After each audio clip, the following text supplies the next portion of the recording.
नमस्कार दोस्तों। आज हम सुनेंगे चित्रा मुद्गल जी की कहानी लिफाफा। तो ये कहानी शुरू करते हैं। वह जाग रहा है।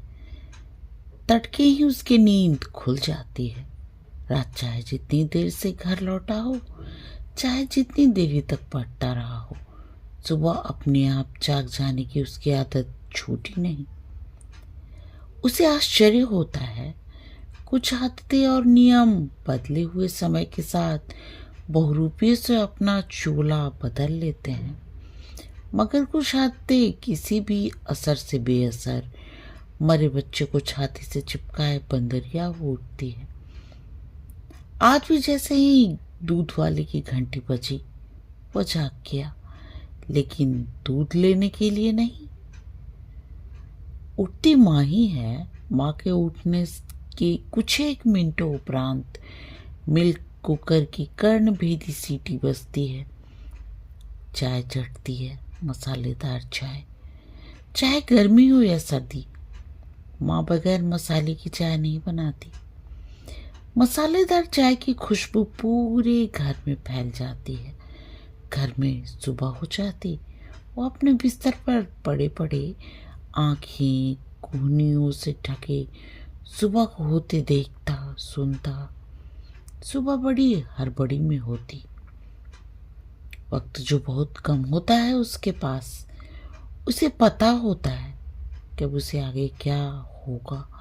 और ठीक उसके अगले अब में अनु को उठाया जाएगा। उठना गुड़िया, उठना। कि जो उसके बगल वाले पलंग पर चौतरे सी 5 फुट 4 इंच की औरत नुमा लड़की औंधी पड़ी हुई है। लड़की कहना मजबूरी है। वो माँ को गुड़िया लगती है। गुड़िया ऊ ऊ के नखरों के साथ उल्टी पलटी होती, आहिस्ता से उकड़ू उठकर चाय का प्याला पकड़ लेती। गुड़िया बगैर कुल्ला किए चाय पीती, जबकि रात भर मुंह खोलकर सोती और तकिए पर ढेरों बदबूदार ठोक उगलती। अभी कोई पास बैठ जाए तो मुंह से उठता बदबू का भभका उसे टिकने न दे, मगर उसे कोई फर्क नहीं पड़ता। जमाइयाँ भरती, बदबू उड़ाती, चाय के घूंट खटकती, आलस तोड़ रही होती, माँ अब कुछ नहीं कहती। पहले सख्ती इस कदर थी, बगैर ब्रश किए उसे चाय नहीं मिलती। वह अब भी बगैर ब्रश किए चाय नहीं पी सकता।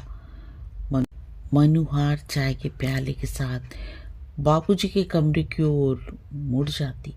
दोनों मिलकर चाय पीते। पहले सब साथ बैठकर चाय पिया करते थे। बाबूजी की आदत थी।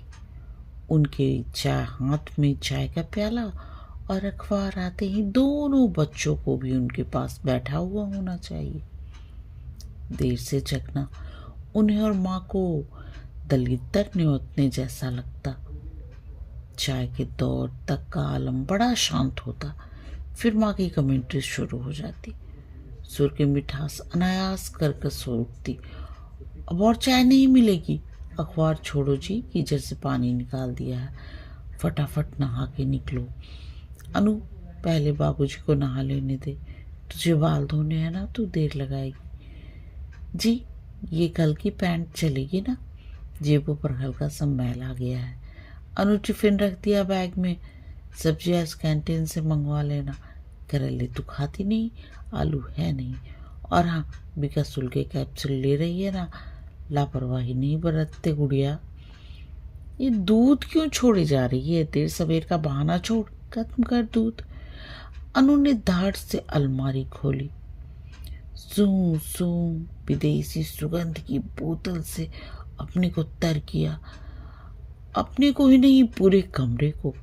सस्ती है, जैसे दफ्तर न जाकर किसी सौंदर्य प्रतिस्पर्धा में जा रही हो। वैसे भी आजकल सजने का शौक उसे बहुत ज्यादा ही हो गया है। जिस दिन विदेशी सुगंध से देह को नहलाया जाता है, उसके कान खड़े हो जाते हैं। अवश्य है बिहार की नायिका कहीं किसी के साथ। दरअसल इस मामले में माँ बाबूजी के अतिरिक्त उदार हैं। खुली ढील दे रखी है उन्होंने। साफ कहते हैं, हमारे दिन और थे, तुम लोगों को जब जिस वक्त जो करना हो बस हमें बता कर देना, तुम्हारा अच्छा बुरा तुम्हारे साथ। हाँ, अगर मन मुताबिक चलना हो तो हमें बता देना, हम लड़की देखेंगे, लड़का देखेंगे। माँ और बाबूजी के विषय में वो कभी एक राय कायम नहीं कर पाता। सूप में राई सा ढनकता रहता। दोनों कभी कभी उसे पीढ़ी के हिमायती और कभी आधुनिक भाव बोध के संवाहक प्रतीत होते। कभी चतुर सुजान, कौन चप्पलें घिसे, संस्कार और खानदानों के नखरे झेलते। अलमारी भड़ाक से बंद की। उसके जी में आया कि उठकर तड़ाक से एक थप्पड़ हो उसके गाल पर जमा दे। कोई तरीका है अलमारी खोलने और बंद करने का? वो बड़ा सो रहा है और यह धड़ाम धुड़ूम किए कान फोड़े डाल रही है। कुछ कहने से कोई फायदा नहीं। जब से नौकरी पाई है जबान बेलगाम हो गई है। पलटकर बेइज्जती करने पर उतर आती है। वो बड़ा है, ये लिहाज छोड़ छाड़ पहले माँ सुनाती तो बीच बचाव करते हुए उसे डपट देती, बड़े भाई के मुंह मत लगा कर। लेकिन अब पासे बदल गए।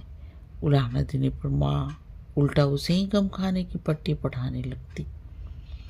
पिछले महीने घर पर मेहता कई दफे आए। एक आध बार अनु को छोड़ने के बहाने, कुछ एक दफा अकेले। उसे बात नहीं जमी। विशेषतः उनका तलाकशुदा होना। क्यों नहीं पटी बीबी से?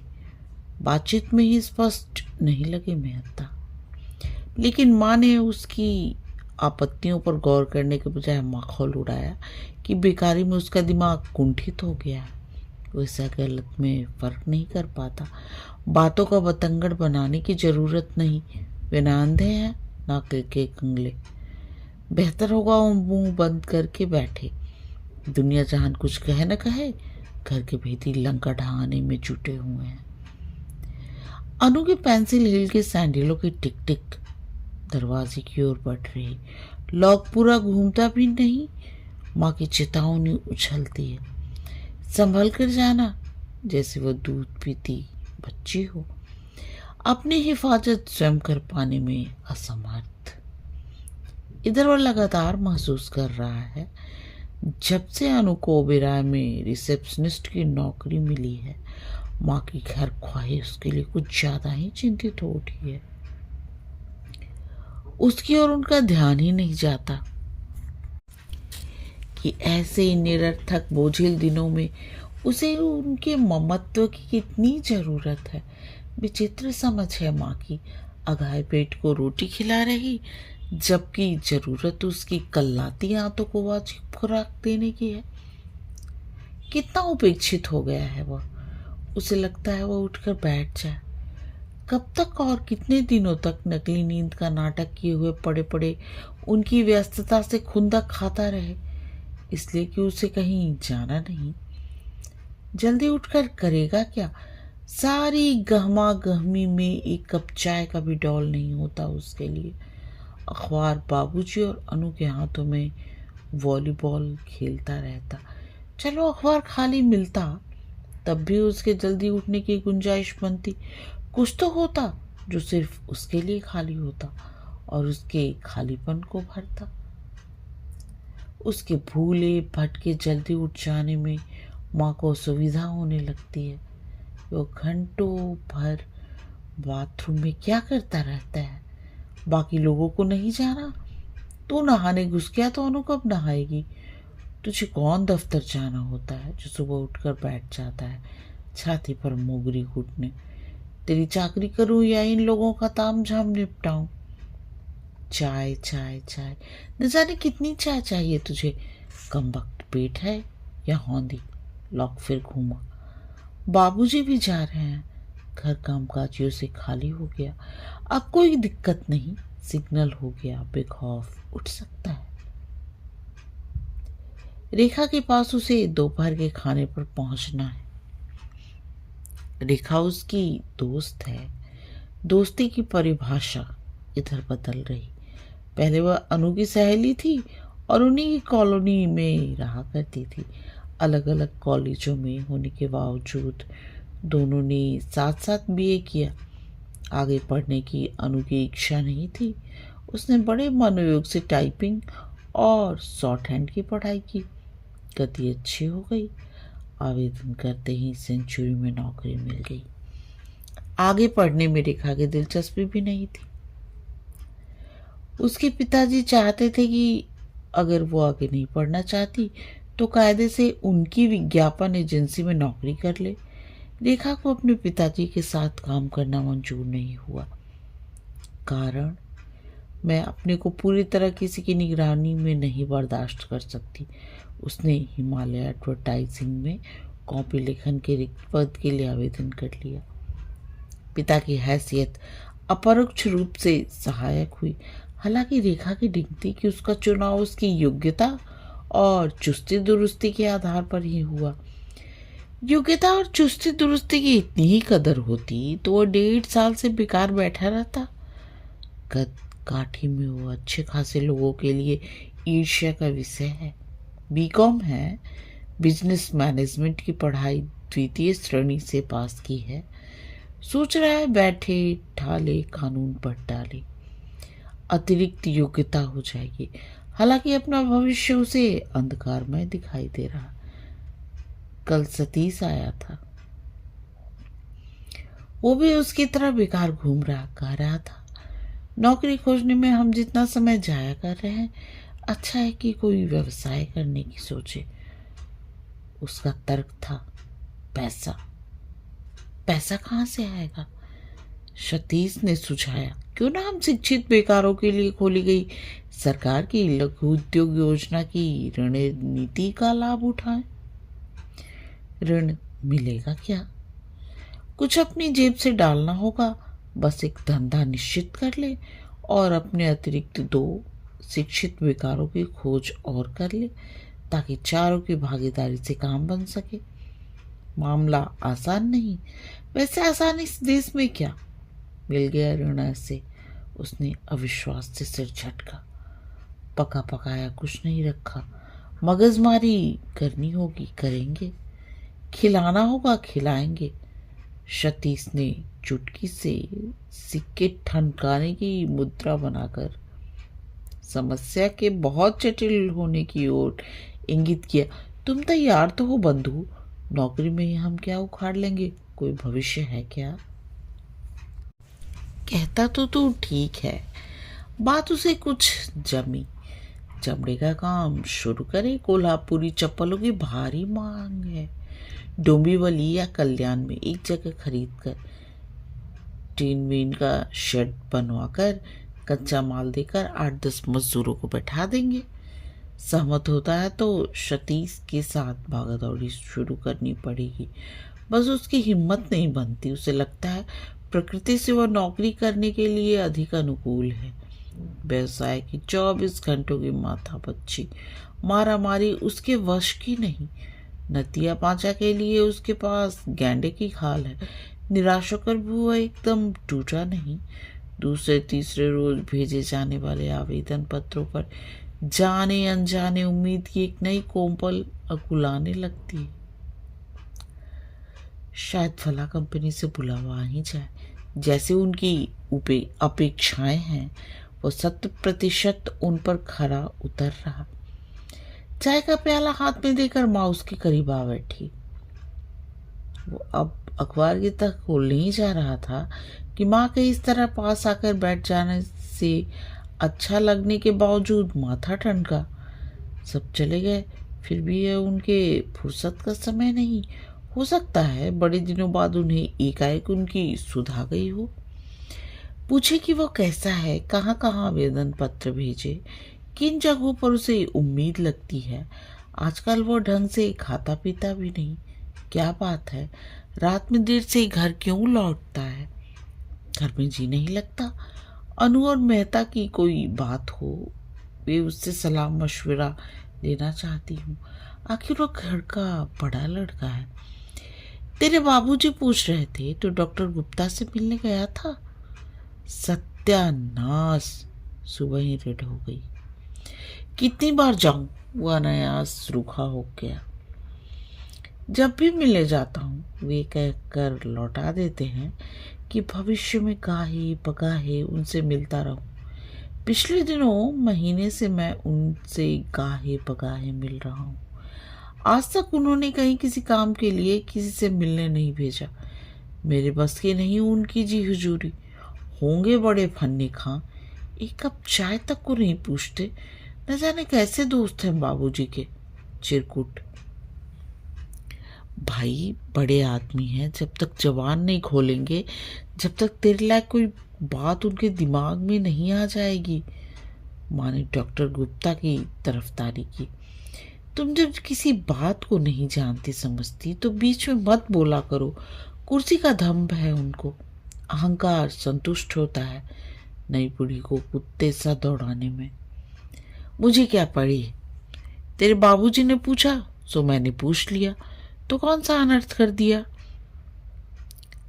बाबूजी से कहा करो कि वो जो कुछ पूछना चाहते हैं खुद से पूछ लिया करें। दूसरे के कंधे पर बंदूक रखकर दागने की जरूरत नहीं। माँ तो नक्कर उठ गई उसकी बेहयाई पर कि आखिर ये क्या तरीका है। कुछ पूछो तो मरखने बैल सा सिंह दिखाने लगता है। धौस काहे की दिखाता है? मन में आया लपक कर माँ की गर्दन नाप ले। तुम्हारे ममत्व की पोल खुल गई है। तुम पढ़ले दर्जे की कपटी औरत हो। तुम संतानों में भेदभाव बरतती हो, अनु को श्रेष्ठ और मुझे हेय बनाकर। परंतु जड़ हुआ सा अखबार के पन्ने थामे बैठा रहा। बस इतना हुआ कि अखबार के कोने मुट्ठियों में मुस गए। माँ और बाबूजी की धारणा बन गई है, वह न नौकरी पाना चाहता है न नौकरी करना, वरना अब तक उसे नौकरी मिल गई होती। अब तो उन्हें शंका होने लगी है कि वह साक्षात्कार देने जाता भी है या आवारा दोस्तों के संग इधर उधर भटकता रहता है।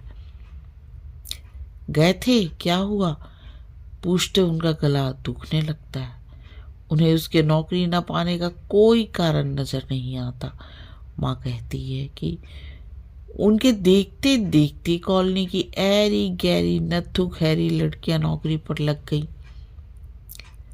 परिचितों के लड़कों के तबादले होने लगे।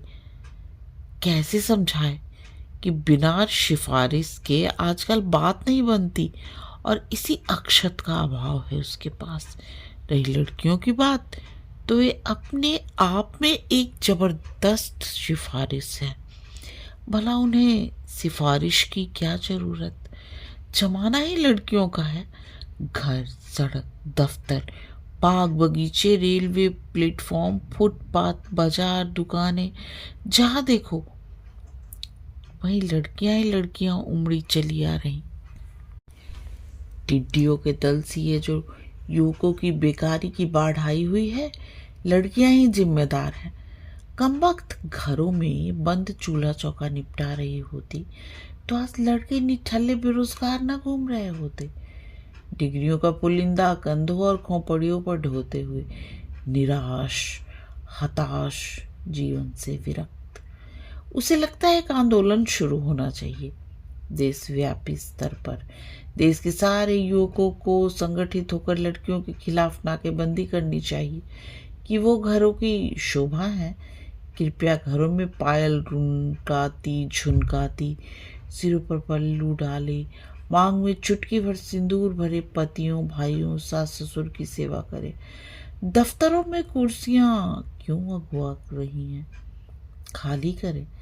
देश की महिलाएं मुर्दाबाद। महिलाओं दफ्तर खाली करो, महिलाओं को भगाओ, बेकारी मिटाओ। यह निश्चित है अगर देश की सारी नौकरी पेशा महिलाएं नौकरियों से इस्तीफा दे दें तो देश में बेरोजगारी की समस्या चुटकियों में हल हो जाएगी। इतने खराब मूड में भी वो मुस्कुराए बगैर नहीं रह सका। अचानक कभी उसका दिमाग चमत्कारी उठता है और ऐसे ऐसे धांसू विचारे सोचता है कि जिनका कोई जवाब नहीं। भले ही वे बेसिर पैर की हों, बेसिर पैर की क्यों, वास्तविकता यही है। अपने ही घर का वातावरण ले लो तो तस्वीर का पहलू यह हो सकता है कि अनु घर पर बैठी काम में बोझ से त्रस्त खींचती झल्लाती माँ की मदद कर रही होती और वो उसकी जगह ओबेरॉय में नौकरी कर रहा होता। अब क्या पढ़ना, अखबार होता ही नहीं पढ़ने लायक कुछ। रोज बरोज घुमा फिरा कर वही घिसी पिटी बातें। उसकी पीढ़ी के लिए अखबार हफ्ते में सिर्फ एक ही रोज निकलता है और वो दिन होता है रविवार का। 3 पृष्ठ रिक्त स्थानों के विज्ञापनों से भरे हुए। आंखें गड़ाए सुबह से शाम हो जाए तब भी कुछ ना कुछ पढ़ना छूट जाए। उनमें से अपनी लियाकत के मुताबिक रेखांकित करना तो और भी मुश्किल। अखबार परे फेंक कर उठ खड़ा हुआ। नहा धोले, दाढ़ी भी बनानी है। रेखा को बढ़ी हुई दाढ़ी से नफरत है। लगता है आजीवन कारावास काट कर चले आ रहे हो। देखते ही ताना कसती उसका नियम है। जिस वक्त उसे रेखा के पास जाना होता है उसकी पसंद नापसंद महत्वपूर्ण हो उठती है। हालांकि आजकल उसका मूड उखड़ा और कटखन हो गया है। रेखा भी उसे दोस्त कम और प्रतिद्वंदी अधिक लगती है। ऐसा क्यों हो रहा है? उसके साथ सामान्य बने रहने की पूरी चेष्टा किसी अदृश्य दबाव के तहत निष्फल हो उठती है। कहानी का शेष भाग अगले दिन। यहाँ तक सुनने के लिए आपका बहुत बहुत धन्यवाद।